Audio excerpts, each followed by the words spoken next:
दोस्तों second last point में इसमें आप लोगों को बता देता हूँ, जो मैंने आप लोगों को बताया था रोल ऑफ विटामिन के इन एल्बुमिन। जो CLD वाले पेशेंट होते हैं, ज़्यादातर डॉक्टर क्या करते हैं, अगर कोई पेशेंट एसाइटिस के साथ आया, पेट फुला हुआ है, पेट उसका टंकी की तरह मटके की तरह फुला हुआ है, उस कंडीशन में क्या करते हैं, इंजेक्शन विटामिन के एडवाइस कर देते हैं और साथ में पेशेंट को एल्बुमिन इंजेक्शन लगा देते हैं।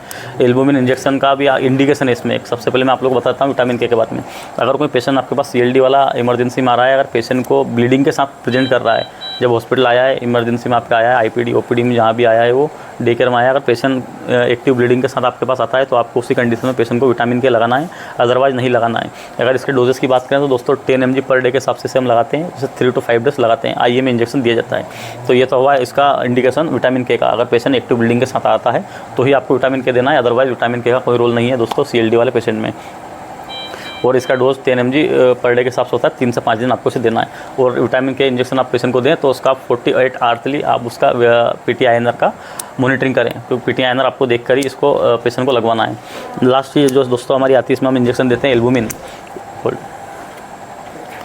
नेक्स्ट दोस्तों उसमें अगर मैं आप लोगों को बताऊं तो होता है इंजेक्शन एल्बुमिन। इंजेक्शन एल्बुमिन कब देना चाहिए, कब नहीं देना चाहिए, ये डॉक्टर को बहुत बड़ा मिथ है, बहुत बड़ा मिसकंसेप्ट है। कोई भी पेशेंट CLD का आता है जिसके पेट में थोड़ा बहुत पानी दिखता है, UHG के अंदर देखा मॉडरेट एसाइटिस, और अटेंडर को इंजेक्शन एल्बुमिन लिख के दिया और बोले लाओ और इंजेक्शन लगाएंगे और जब भी पानी निकलेगा, ऐसा बिल्कुल नहीं है।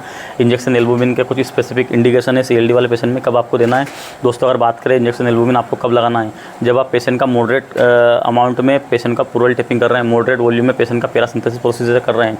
अगर पेशेंट का आपको 4 से 5 लीटर एसाइटिस स्टेप करना है, पैरासिंथेसिस प्रोसीजर करना है, उस कंडीशन में आपको इंजेक्शन एल्बुमिन लगाना है, अदरवाइज नहीं लगाना है।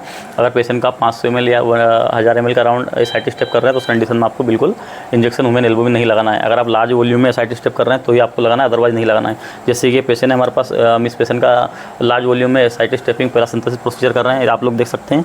ये पेशेंट का हम 4 लीटर के आसपास एसाइटिस स्टेप कर चुके हैं। अगर आप मॉडरेट वॉल्यूम में एसाइटिस स्टेप करें, उसी कंडीशन में आपको पेशेंट को इंजेक्शन ह्यूमन एल्बुमिन लगाना है, अदरवाइज नहीं लगाना है।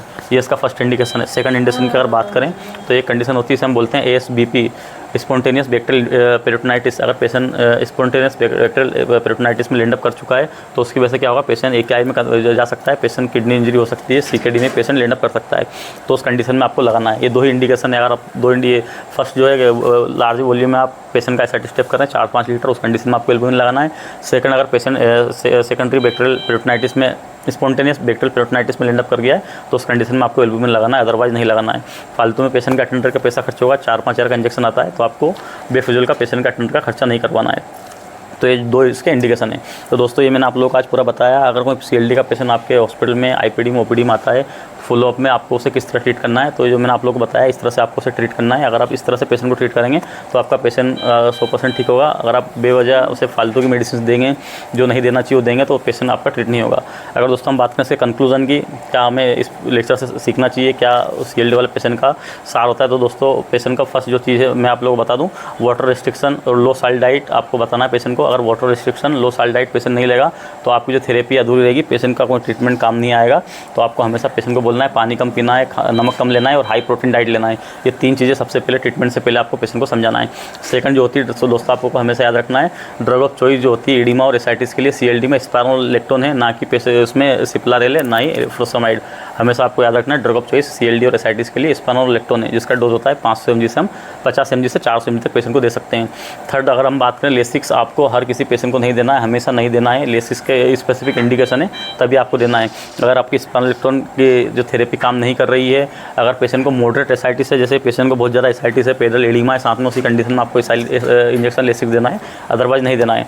फोर्थ, अगर दोस्तों आप लोगों को बताऊं मैं तो प्रोप्रानोलोल के बारे में, प्रोप्रानोलोल, रिफॉक्सिमिन और लेक्टोलोस आपको हर किसी पेशेंट में नहीं देना है, सारे पेशेंट में नहीं देना है। इन तीनों के अलग अलग इंडिकेशन है। अगर पेशेंट को इसोफेजल वेराइसिस से ब्लीडिंग हो रही है, पल्स रेट बहुत ज़्यादा है, उसी कंडीशन में आपको प्रोप्रानोलोल टेबलेट देना है। रिफॉक्सिमिन की अगर बात करें, अगर पेशेंट को सेकेंडरी बैक्टीरियल पेरिटोनाइटिस है, पेशेंट आपके पास हिपेटिक एन्सेफेलोपैथी में लैंड अप कर चुका है, उसका प्रेजेंटेशन से आया, तो आपको तभी रिफॉक्सिमिन और सायरप लेक्टोलोज देना है, अदरवाइज आपको सारे पेशेंट में रिफॉक्सिमिन, प्रोप्रानोलोल और लेक्टोलोज सायरप नहीं देना है। तो दोस्तों ये हमारा लेक्चर हुआ खत्म CLD के ट्रीटमेंट के बारे में। मैंने आप लोगों को इस लेक्चर में बताया CLD का ट्रीटमेंट आपको फॉलोअप वाले पेशेंट में किस तरह करना है, कैसे आपको अटेंड करना है।